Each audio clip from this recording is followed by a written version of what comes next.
Welcome back to my channel, Famous and Fabulous. Picture this. One of the most famous faces in the world just vanishes. Not in a scary way. Not in a sad way, but quietly. One day, people see him walking red carpets, on movie posters, at music shows, in courtrooms, and then he's gone. But not really gone. He's just somewhere else. Somewhere quieter, somewhere calmer, somewhere far away from all the loud noise. We're talking about Johnny Depp. A movie star. A rebel. A name that kids and grown-ups know everywhere. From Edward Scissorhands to Captain Jack Sparrow, Johnny has made amazing movies for many years. He's won awards, been in newspapers, and made people love him. He's lived like a rock star both in movies and in real life. But under the tattoos, the hats, the fame, is a regular guy who, after years of crazy stuff, decided to live a life away from all of it. Away from the mess, away from the noise. And that life happens in a secret big house in the pretty green hills of England. Today, we're taking you inside that world, the one the cameras don't show. What does Johnny Depp's real life look like when the bright lights go away? What happens when one of the most famous people on earth just stops acting like a star? Let's find out. This is Story Spot. Hit subscribe if you're new here. And if you love a good behind-the-scenes story, you're in the right place. Let's start. To understand why Johnny Depp picked this quiet hideaway in England, you first have to understand Johnny Depp. He's never been like other famous people. When he first became famous in the late 80s, he could have easily done what most pretty actors do. Big movies, perfect image, fancy studio trips. Buta didn't. Instead, he picked the weird parts, the strange ones, the characters that seemed like outsiders. He didn't want to be the perfect guy. He wanted to be the different one, and he was. Johnny has always done his own thing. He stayed away from social media, avoided the cameras, lived more like a traveling artist than a fancy red carpet guy. He was unpredictable, creative, and totally didn't care about following rules. And for many years, it worked great. His fans loved him. Movie directors trusted him. Movie studios counted on him to bring something special to their films. But then came the bad news stories, the court cases, the divorce, the judges, the gossip magazines. And suddenly, Johnny wasn't a misunderstood artist anymore. He was a headline. He was trouble. And even when people talked about him, one thing was clear. Johnny Depp was tired. Tired of people not understanding him, tired of fighting back, tired of pretending. So he disappeared, not into sadness, but into something better, quiet peace. Now, if you're wondering why someone like Johnny Depp would pick England as his escape, it's actually not that weird. He's always really liked England, not just because of the fans, not because of the movies, but something more personal. He once said England feels like a storybook. He said it was like poetry. Old-fashioned, real, the kind of place where time goes slower. And when you think about who Johnny Depp really is under all the fame, it makes sense. He's not someone who likes busy traffic, bright signs, and loud noise all the time. He's someone who writes poems, who plays sad guitar songs, who collects old stuff and reads old books. England gives him that feeling, that quiet. Especially outside of the big cities, in the countryside, away from London, hidden in hills and old fancy houses. There's a feeling of calm, privacy, respect. In America, even the nicest big houses have photographers at the gate. In England, privacy is more important, and famous people are often left alone. It wasn't a quick move either. Over the years, Johnny spent more and more time in England.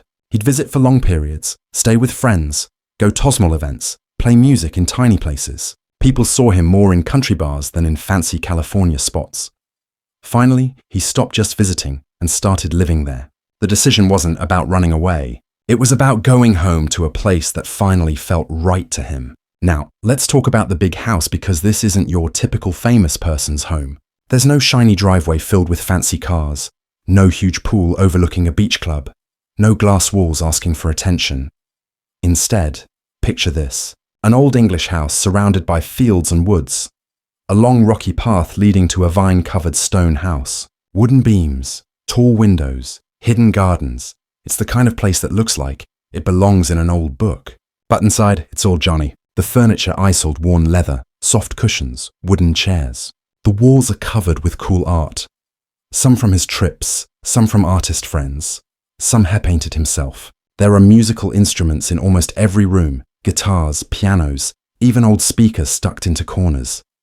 Bookshelves are packed with poems, plays, and weird smart books. There's a painting room on the top floor.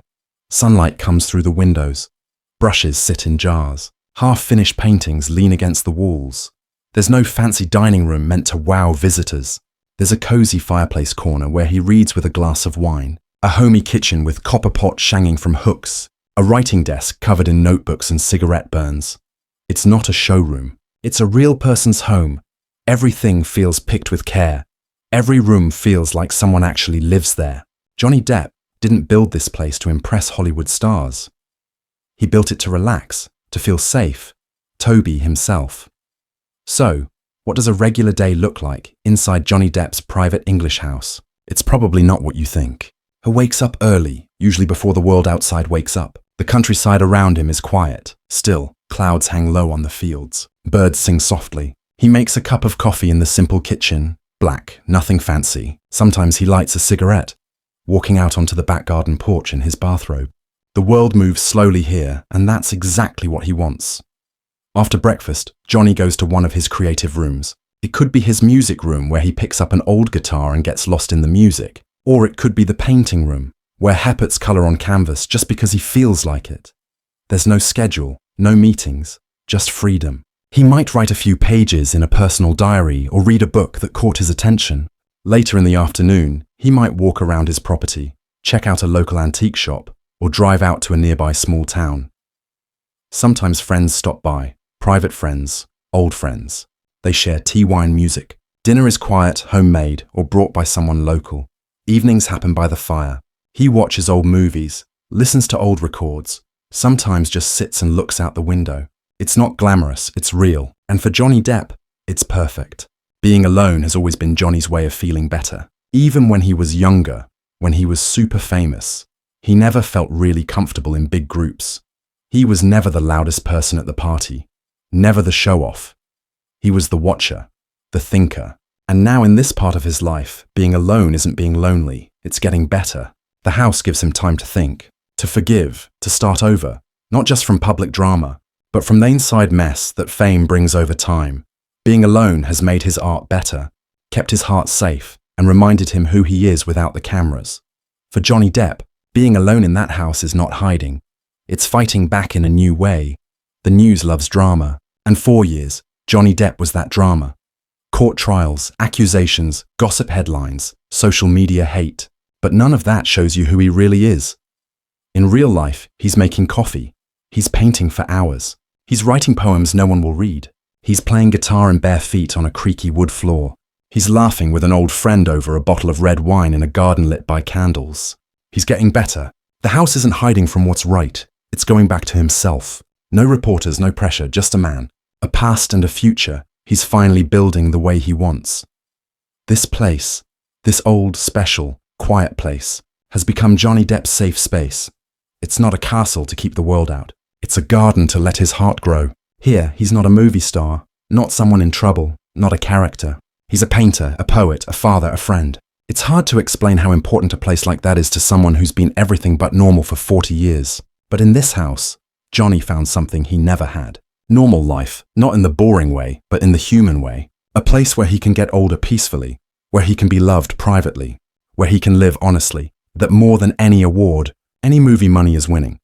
So often we look at famous people and think they have everything.